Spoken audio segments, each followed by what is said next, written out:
शनिवार को IRDT सभागार में आयोजित एक कार्यक्रम में उत्तराखंड के पूर्व डीजीपी अनिल रतूड़ी के द्वारा लिखित उपन्यास भंवर एक प्रेम कहानी का विमोचन किया गया। 350 पन्नों के इस उपन्यास का प्रकाशन विंसर प्रकाशन के द्वारा किया गया है।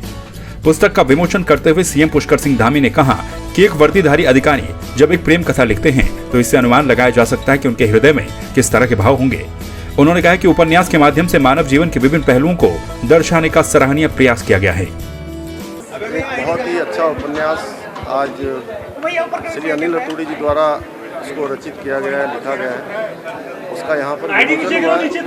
उसमें बहुत सारे विषय वस्तु पर प्रकाश डाला है, ऊंचाइयों पर और तमाम जीवन की जो सच्चाइयाँ हैं उसको उन्होंने उस पुस्तक के माध्यम से रखा है। मैं उनको अपनी तरफ से बहुत शुभकामनाएं देता हूँ कि वो आगे भी इसी प्रकार की पुस्तकों का लेखन करते रहें और वो निश्चित रूप से आने वाले समय में हमारे सभी नौजवानों के लिए, युवाओं के लिए, आने वाली पीढ़ी के लिए एक प्रेरणा स्रोत का काम करेंगे। और वो स्वयं उन्होंने अपना जीवन जिस प्रकार से जिया है, सभी के लिए वो प्रेरणा स्रोत भी है।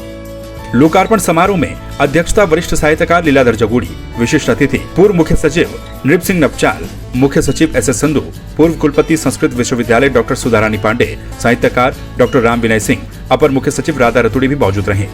कार्यक्रम का शुभारंभ राधा रतूड़ी ने मांगल गीत के साथ किया। पूर्व डीजीपी अनिल रतूड़ी ने कहा कि जीवन में इंसान के लिए आनंद की अनुभूति बेहद जरूरी है। मेरा ये कोई टिप्पणी करना उचित नहीं होगा कि भंवर क्या है। ये तो पुस्तक अगर जो बोल रही है तो वो आप समझ रहे हैं तो मैं कहूँगा सफल है, और अगर जो आप नहीं समझ रहे हैं तो मेरी पुस्तक फेल हो जाएगी।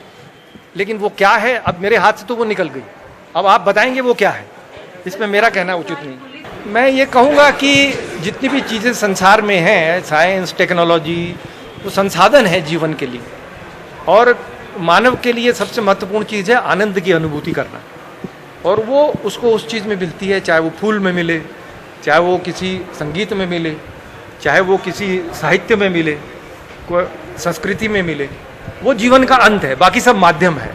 तो ये साहित्य को अगर जो हम जीवित रखते हैं अपने अंदर तो हमारे आत्मा शुद्ध रह सकती है। संवाद 365 के लिए कैमरामैन दिनेश कुमार के साथ संदीप रावत की रिपोर्ट।